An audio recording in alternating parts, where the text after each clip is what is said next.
जी, Aam Aadmi Party through its convenor Arvind Kejriwal ji को निर्देशित किया गया है कि ये जो डेफेमेटरी पोस्ट है इनको तुरंत अपने ऑफिशियल हैंडल से हटाएं।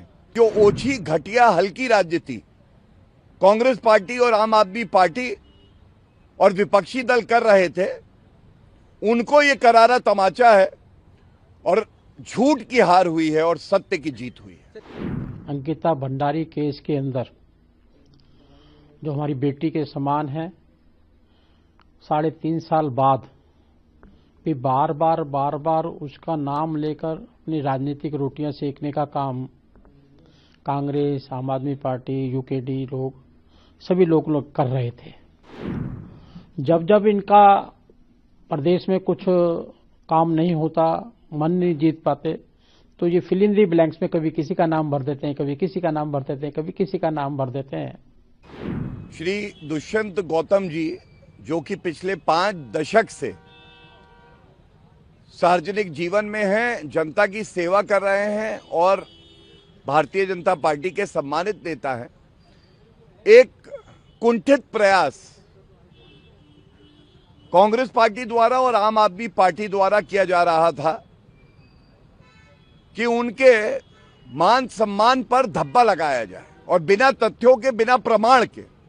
आज उच्च न्यायालय ने हमारी दलीलें सुनने के बाद एक आदेश पारित किया है, जिसमें Indian National Congress through its president Mallikarjun खड़गे ji, Aam Aadmi Party through its convenor Arvind Kejriwal ji को निर्देशित किया गया है कि ये जो डेफेमेटरी पोस्ट है इनको तुरंत अपने ऑफिशियल हैंडल से हटाएं और आगे भी ऐसा कोई आपत्तिजनक, मानहानि वाला पोस्ट नहीं डालेंगे, ये भी निर्देशित किया है।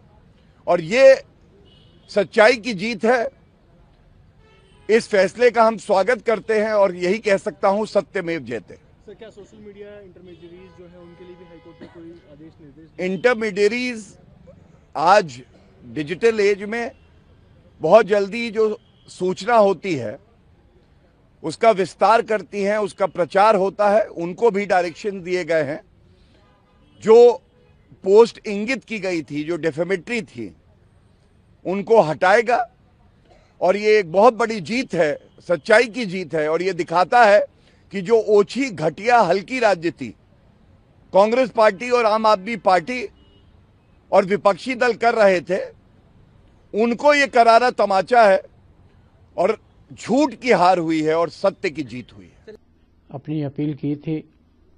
बहुत दुर्भाग्यपूर्ण है कि अंकिता भंडारी केस के अंदर जो हमारी बेटी के समान है, 3.5 साल बाद भी बार बार उसका नाम लेकर अपनी राजनीतिक रोटियां सेकने का काम कांग्रेस, आम आदमी पार्टी, यूकेडी लोग सभी लोग कर रहे थे।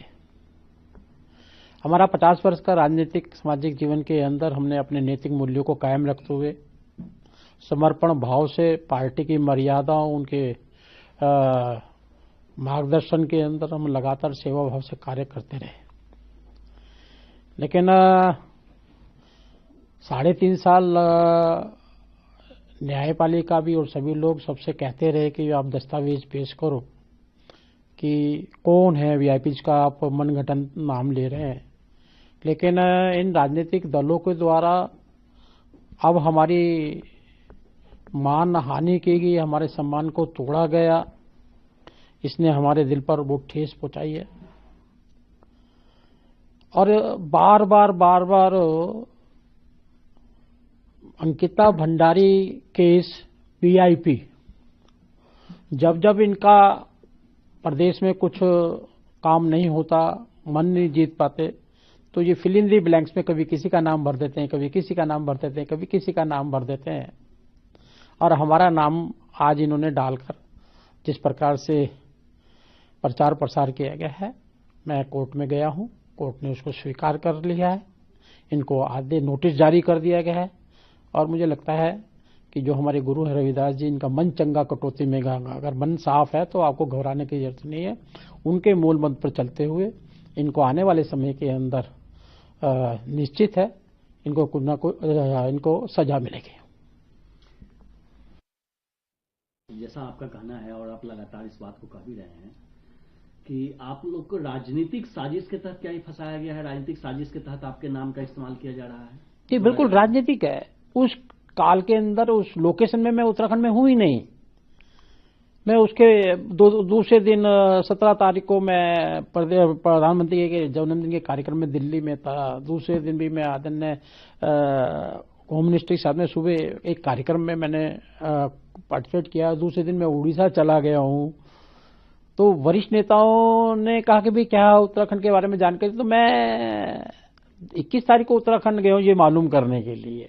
जब कांड हो चुका, हाहाकार मच रहा था, मेरा कोई रोल नहीं, मैं वहां पर था ही नहीं, उत्तराखंड में ही नहीं था उस दौरान के अंदर। तो साफ साफ जाहिर है कि कहीं ना कहीं लोगों ने ऐसा षड्यंत्र रचा है और षड्यंत्र के तहत कांग्रेस और आम पार्टी इन सभी दलों का पर्दाफाश होने वाला है। जिन जिन लोगों ने झूठा मेरे ऊपर आरोप लगाकर जो मेरी मानहानि की है उसका केस मैंने डाला है और मुझे न्यायपालिका पे भरोसा है और न्यायपालिका निर्णय करेगी।